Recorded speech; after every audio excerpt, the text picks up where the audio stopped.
बिस्मिल्लाहिर्रहमानिर्रहीम। Dear students, welcome to my YouTube channel. जैसा कि आपको पता है, हम MA1 की सीरीज रिकॉर्ड कर रहे हैं और लास्ट जो हमारा वीडियो लेक्चर था उसमें जो हमारा टॉपिक था वो था cost classification.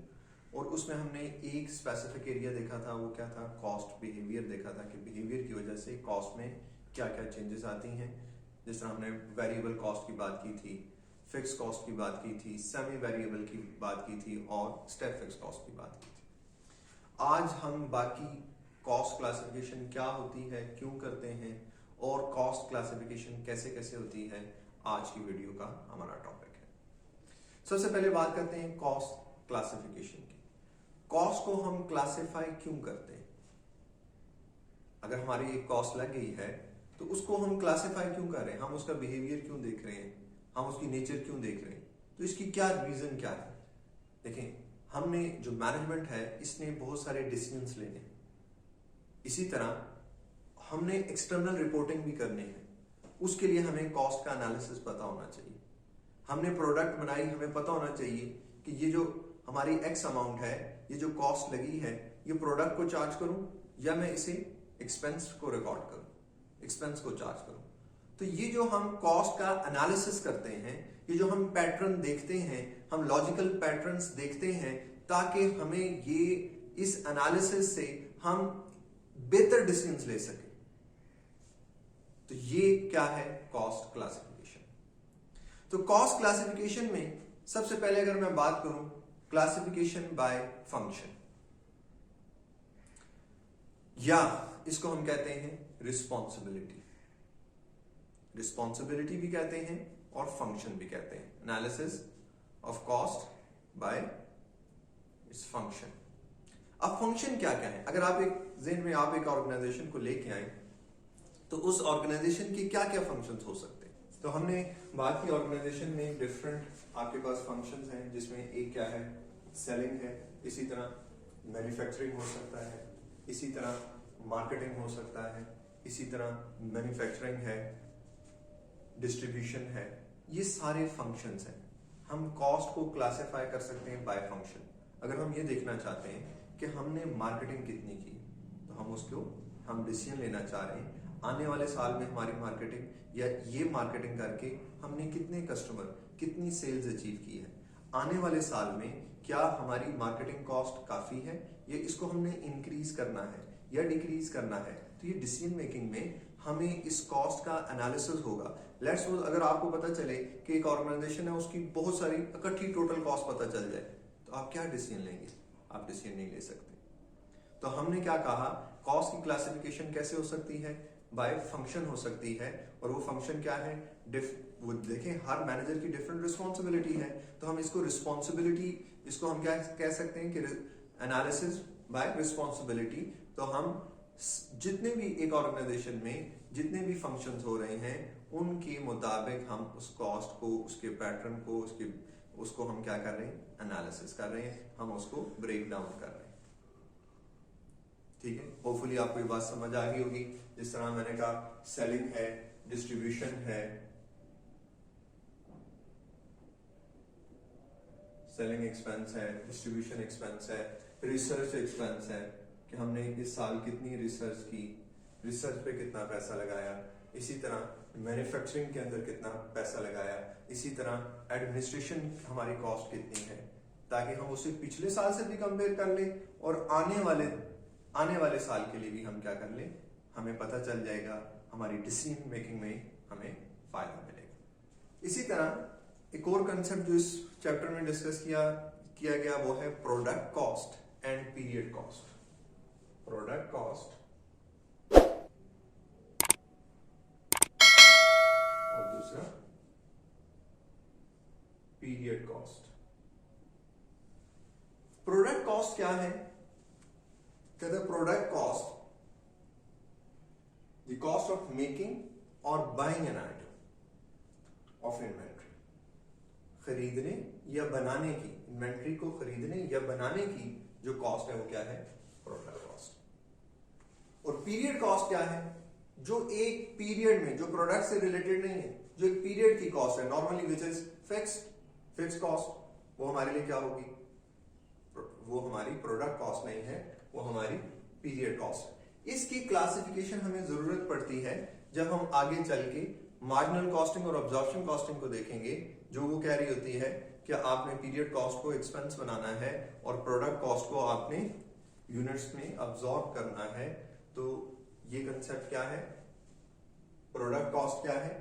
Making an item of inventory और buying an item of inventory, जो हमारी कॉस्ट लग रही है वो प्रोडक्ट कॉस्ट है। और पीरियड कॉस्ट क्या है? कहते हैं period cost those cost that are charge in profit and loss. वो कॉस्ट जो हम प्रॉफिट एंड लॉस को चार्ज करते हैं, मींस ये हमारे एक्सपेंस होते हैं, ये एक पीरियड की कॉस्ट है। तो प्रोडक्ट कॉस्ट नॉर्मली हमने कहा फिक्स कॉस्ट होती है। लेवल ऑफ एक्टिविटी चेंज होने से उस कॉस्ट में कोई चेंज नहीं आएगा। ये हमने कल की वीडियो में भी बात की कि जो फिक्स कॉस्ट होती है which remain fixed irrespective of the level of activity. इसके बाद नेक्स्ट जो हमारे पास कॉस्ट है वो है कंट्रोलेबल कॉस्ट और अनकंट्रोलेबल कॉस्ट। कंट्रोलेबल, देखें नाम ही हमें बता रहा है जिसके ऊपर आपका इख्तियार है, जिसके ऊपर आपका कंट्रोल है, वो कॉस्ट क्या कहलाएगी? Controllable cost. अनकंट्रोलेबल, जिसके ऊपर आपका इख्तियार नहीं है। देखिए मैं किस चीज के लिए रिस्पॉन्सिबल हो सकता हूं? जो चीज मेरे इख्तियार में। मैं पेपर तैयार कर रहा हूं, मैं एफर्ट कर रहा हूं, मैं मेहनत कर रहा हूं, मैं हार्ड वर्क कर रहा हूं, ये मेरा इख्तियार है। कुछ चीजें जिसके लिए मैं आंसरेबल नहीं हो सकता। लेट्स सपोज आप एग्जाम में बैठे हुए, आपका सिस्टम बंद हो गया, अब आपका वहां पे इख्तियार नहीं है, वो एक अनकंट्रोलेबल फैक्टर है। तो इसी तरह अगर हम कॉस्ट का एनालिसिस करते हैं, हम कहते हैं कि इसमें आपके कंट्रोल में क्या था? आपने लेबर को सही से मैनेज नहीं किया, आपकी लेबर आइडल रही और फिर बाद में आपने ओवर टाइम उनसे काम लिया और उन्हें प्रीमियम देना पड़ा। इसके लिए मैं आंसरेबल हूं। क्यों? क्योंकि इसे कंट्रोल किया जा सकता था, इसे मैं टाइम में मैनेज कर सकता था। अनकंट्रोलेबल क्या है? जिस तरह जहां पे ये मैन्युफैक्चरिंग हो रही है उस एरिया का जो रेंट है, वो रेंट क्या मेरे कंट्रोल में है? नहीं, वो मेरे कंट्रोल में नहीं है। वो कुछ भी हो जाए, मैंने वो रेंट पे करना ही करना है। तो इसका मतलब वो चीज जो मेरे इख्तियार में नहीं, वो कॉस्ट जो मेरे इख्तियार में नहीं, वो अनकंट्रोलेबल कॉस्ट होगी। और कंट्रोलेबल क्या है? जो मेरे इख्तियार में है, वो कॉस्ट कंट्रोलेबल कॉस्ट। फिर इसी तरह डायरेक्ट कॉस्ट और इनडायरेक्ट कॉस्ट। डायरेक्ट कॉस्ट और इनडायरेक्ट कॉस्ट में फर्क भी जरूरी है। डायरेक्ट कॉस्ट क्या होती है? वैसे एक कंसेप्ट और यहीं पे बता दो, all direct cost are prime cost. जितनी भी डायरेक्ट कॉस्ट है, direct material,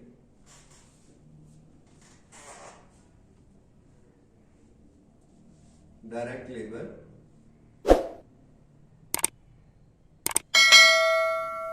and indirect, direct expense, ये सारे क्या आ गए? Prime cost. प्राइम कॉस्ट क्या है? All direct cost. अब ये डायरेक्ट क्या कॉस्ट क्या होती है? याद रखें, जो एक कॉस्ट यूनिट को एट्रीब्यूट कर सकते हैं कॉस्ट आप, जो आप उसे एलोकेट कर सकते हैं, उसको हम क्या कहेंगे? Direct cost. और जो एक यूनिट को एट्रीब्यूट नहीं किया जा सकता, वो क्या होगा? वो इनडायरेक्ट होगा। उसमें आप मटेरियल भी हो सकता है।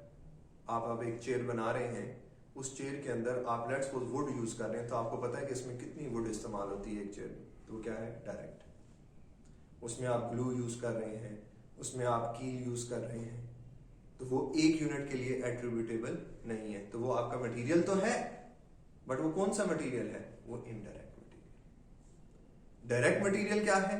जो एक यूनिट के लिए क्या किया जा सकता है? फाइंड आउट किया जा सकता है। इसी तरह डायरेक्ट लेबर की बात करें, एक लेबर है जो काम कर रही है, जो खुद से सारा मैन्युफैक्चर कर रहा है। आपको पता है कि एक यूनिट बनाने पे इसके 2 घंटे लगते हैं, तो ये क्या है? ये डायरेक्ट कॉस्ट है। इसी तरह वहां पे एक मैनेजर है जो बहुत सारे लोगों को मैनेज कर रहा है, उसकी भी तो कॉस्ट आ रही है, वो भी तो लेबर में शामिल है, बट उसकी कॉस्ट हम एक यूनिट को चार्ज नहीं कर सकते, एक कॉस्ट यूनिट को एट्रीब्यूट नहीं कर सकते। तो अब वो जो मैनेजिंग डायरेक्टर बैठा हुआ है, वो जो सुपरवाइजर बैठा हुआ है, उसकी कॉस्ट क्या है? इनडायरेक्ट। इसी तरह डायरेक्ट एक्सपेंसेस भी होते हैं, इनडायरेक्ट एक्सपेंसेस भी होते हैं, और इनडायरेक्ट एक्सपेंसेस को हम ओवरहेड्स भी कहते हैं। ओवरहेड्स क्या हैं?